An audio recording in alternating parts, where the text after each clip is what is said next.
Now to Judith Hubbard, who's a visiting assistant professor at Cornell University. She's a geologist and seismic expert, and she joins us now from Ithaca in New York State. Really good to have you with us, Professor. One of the big questions that's always raised in the wake of major earthquakes is that despite the technological advances that we have in terms of seismology, we can monitor them, we can even measure them with great accuracy, but we still cannot predict them. Why is that?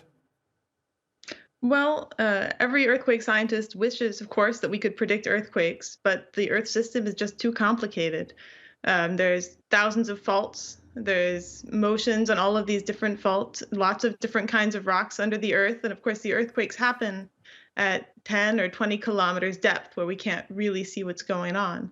And so although people have tried for decades to find ways to identify earthquakes before they happen, it's been unsuccessful. What about the issue of aftershocks? Are we able to at least predict those with some level of accuracy?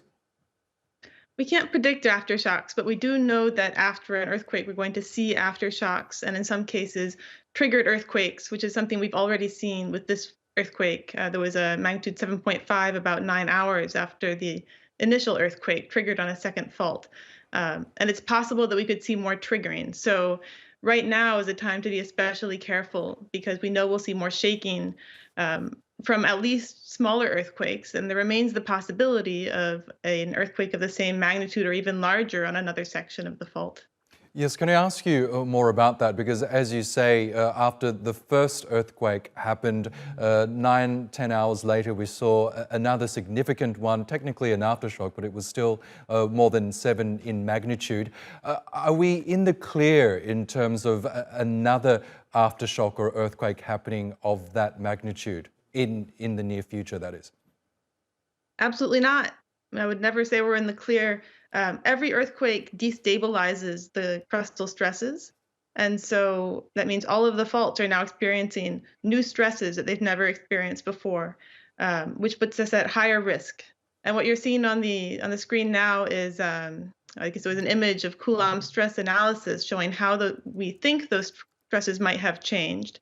So we think we sort of know which faults might be more likely to rupture and which ones less, but there's no guarantees. Anything in the red zone here is probably more likely to rupture. But again, we don't really know what's going to happen.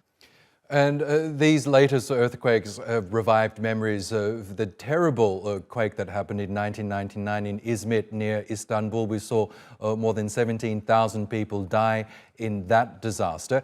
Explain to us where, in terms of the fault line, these latest earthquakes have happened. And is there any chance that perhaps there might be a flow-on effect to the fault line on which Istanbul, Türkiye's largest city, lies on? So these two earthquakes occurred in what's called the East Anatolian Fault Zone. The most famous fault in Turkey is the North Anatolian Fault Zone, which lies along the northern coast. And those two faults work together to allow Turkey to sort of squeeze westward out of the way of the northward colliding Arabian plate. The earthquakes have all been limited to the area of sort of 200, 300 kilometers wide around the first main shock.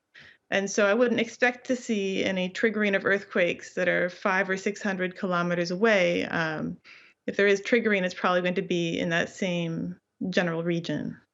Okay, because as in California, where there are predictions of the so-called big one, another big earthquake that's due to strike in California, a lot of people are worried about the prospect of another major earthquake hitting Istanbul, home to some 16 million plus people. What can be done in order to prepare for such an event? As you say, the technology in terms of predicting an earthquake still eludes us, but what preparations can be put in place in order to prepare for the eventuality of such an event? So there's various technologies people can use to protect themselves. Some of them require a lot of planning and a lot of investment, which involves retrofitting existing buildings to make them less vulnerable to collapse. And I don't know how realistic that is in a place like Istanbul. For individuals, you can actually download an app on your phone, which will tell you whether there's ground shaking that is approaching your location. This will only work for certain kinds of earthquakes, but it's a technology that identifies earthquakes as they start and then sends out warnings to people on the network that ground shaking has been detected, allowing you maybe 10 or 30 seconds of time to get out of a building. So that's something everybody can do right away. Another thing people can do right away is make sure they have food and water supplies in a safe place and medical supplies so that if there is an earthquake, they'll be protected. But every earthquake scientist knows the best way to prepare is really through having strong buildings. And what we're seeing in the latest earthquakes is horrifying images of buildings that have just pancaked to the ground. Unreinforced masonry concrete buildings are the most dangerous kind of buildings to have in a seismically active zone. And it looks like there's probably a lot of those kinds of buildings in the affected areas. Okay, Judith Hubbard, we will have to leave it there, but thank you so much for sharing your analysis with us on TRT World.